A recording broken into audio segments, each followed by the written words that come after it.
Donald Trump and his sons found liable for fraud tonight. A New York Supreme Court justice ruling that the ex-president falsified financial statements for roughly a decade, along with his two adult sons, Donald Trump Jr. and Eric Trump. This decision stems from a lawsuit that was filed by the New York Attorney General Letitia James last year, and the judge found that Trump and his company deceived banks and insurers by massively overvaluing his assets and exaggerating his net worth. Trump ignored reality when it suited his business needs, according to this judge, who also wrote, and I'm quoting the judge now, "That is a fantasy world, not the real world." This is a major blow for someone who has been a developer that has spent decades bragging about his wealth. Because I'm really proud of my success. I really am. I have made billions of dollars in business making deals. All my life, I made money. I've always been good making money. I built an unbelievable company. Tremendous cash. Tremendous company. One of the best companies. I have some of the greatest assets in the world. I don't need banks. I have a lot of cash. I built a great business with my family. Built a fantastic business. This is all just part of a $250 million lawsuit that Trump is facing, which is scheduled to go on trial here in New York on Monday. Trump responded to the ruling tonight with this massive wall of text attacking the Attorney General and the judge and claiming that he is worth more than the numbers that are shown on his financial statements. His lawyer, Chris Kaitlyn, says he and his family will appeal this ruling to, quote, rectify this miscarriage of justice. Joining me now is the man whose testimony jump-started this investigation, Trump's former attorney and fixer, Michael Cohen. Michael, obviously, this is a huge ruling against your former boss. What did you make of this? It's a massive ruling that has long been in the wait. I mean, the one thing that Donald Trump is so good at is delaying the inevitable.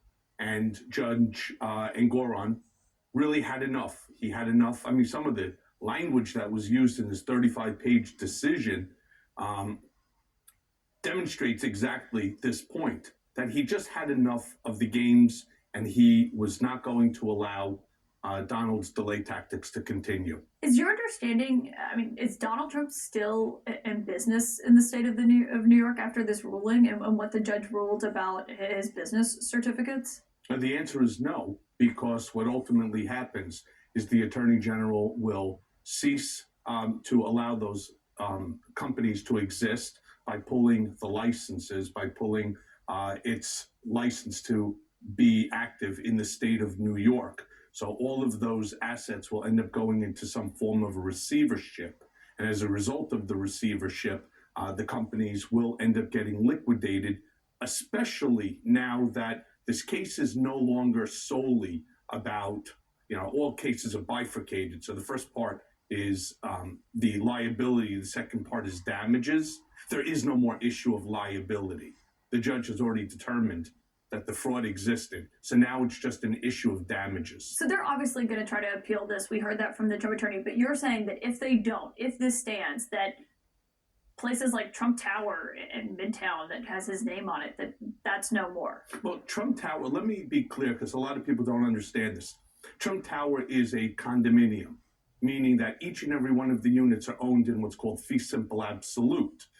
It's owned by the purchaser, not by Trump. He does have Trump Property Management that operates the building and receives a fee for it. That will no longer be in existence. So all of the companies that are Trump owned and controlled, yes, but the properties that Trump owns are all fee simple absolute condominiums. But this ruling is a major threat to that, you're saying? It's a major. First of all of the golf courses, as an example, Briarcliff Manor, as an example, that will no longer be able to operate under the Trump flag.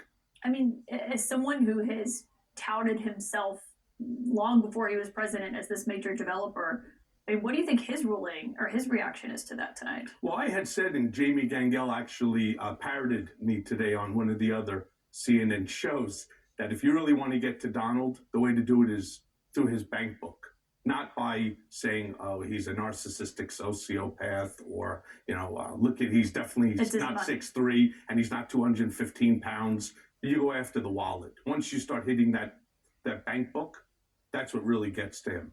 As I mentioned, so much of this has to do with your testimony that you provided to Congress in 2019. I just want to remind people what it was that you told lawmakers at the time. To your knowledge, did the president or his company ever inflate assets or revenues? Yes, And was that done with the president's knowledge or direction? everything was done with the knowledge and at the direction of Mr. Trump. I mean, you were someone who was incredibly close to Donald Trump. There's a reason you were able to provide that information that you did to the congressman there and to Congresswoman Alexandria Ocasio-Cortez.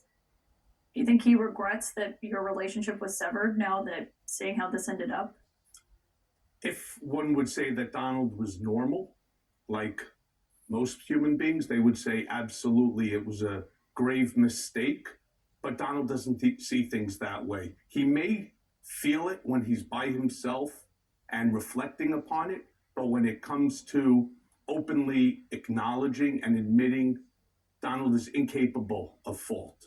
He's posting in response to this. We showed that massive statement, essentially saying that he didn't disclose his most valuable asset, which is his brand. I mean, does he believe that that's really something they should have taken into account here when they're looking at the numbers of what these properties, what these businesses are worth?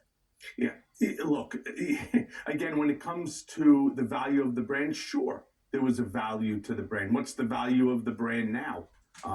Obviously, significantly less. But if you're talking about an asset, well, you need to talk about the asset. What does brand value have anything to do with overinflating the square footage of your primary residence, his triplex on Fifth Avenue, to 33,000 square feet, when the unit is actually 11,000 square feet? What does the brand value have anything to do with claiming it's worth $15,000 a square foot or whatever he put down onto it, when in fact, nothing in the entire area, that building for sure, ever approached a price per square foot, even in that stratosphere? So the answer is it doesn't. Mar-a-Lago's worth much more than the $18 million that they claimed. So what $18 million are you talking about? That's not what he claimed that the value of Mar-a-Lago was. That's what he's saying that the judge ruled, that what they found here. He's complaining about the judge's estimate of that. You know, he could certainly have his day in court when it comes to damages, which is where the trial starts on Monday, but I don't think he's going to be successful in any of that. See, Mar-a-Lago is not a house. It's not Donald's house. It is a country club. It's a social club. It is zoned as a social club. So you can't just change zonings simply from a Monday to a Tuesday by saying, well, today I want it to be a house, therefore it's going to be under R1 zoning, and therefore it's worth $300 million. Doesn't work that way. You just talked about, this is still going to trial. This is the judge saying the core of this investigation, what she's saying can stand. If he goes to trial and there's a cash judgment for $250 million, can he pay that, or is he going to bankruptcy? Okay, so let me begin by saying that there's a lot of mistakes that get made by people in the media, journalists included, when they say this is a $250 million lawsuit against Trump and the organization. It is not. It is a baseline of $250 million. You're saying it could be more than I'm that. saying it could go anywhere up to whatever the judge determines. Let's not forget, Alina Habba made a terrible error, Trump's attorney, by failing to check off a certain box that had the case as a jury trial. It is now a bench trial. So Judge Engoron will be the sole decider on what the damages are. The damages, in my estimation, will exceed, with interest and penalty, will exceed $600 million. Does that put the company into bankruptcy? He does not have that liquid cash available in order to pay that off for a multitude of reasons. Many of the assets that he owns, he has limited to no basis in them, like 40 Wall Street, $1 million basis. He also has a $100 million mortgage onto it. If that property sells even for a whopping $400 million, which is probably worth To more. your point, you're saying he cannot pay that. No, because he's also going to have to pay Uncle Sam tax on the money between the basis and the sale price. He doesn't escape that. Everybody has to pay that. So let's say it's 50%. So that would be 200 million minus the 100 that he owes to the banks on it. So there's 100 million left in order to be used to offset whatever the judgment will be. You know him well. What do you think is going through his mind? I think he's very angry, as I said, and Jamie Gangel repeated it. The way to get to Donald Trump is always via the pocketbook. It's what he cares about most. Michael Cohen, your testimony jump-started this. Thank you for coming on to join us tonight. Good to see you. And of course, Michael Cohen's book, you can read it, Revenge, How Donald Trump Weaponized the U.S. Department of Justice Against His Critics. You can also listen to his podcast, Mea Culpa, Political Beatdown.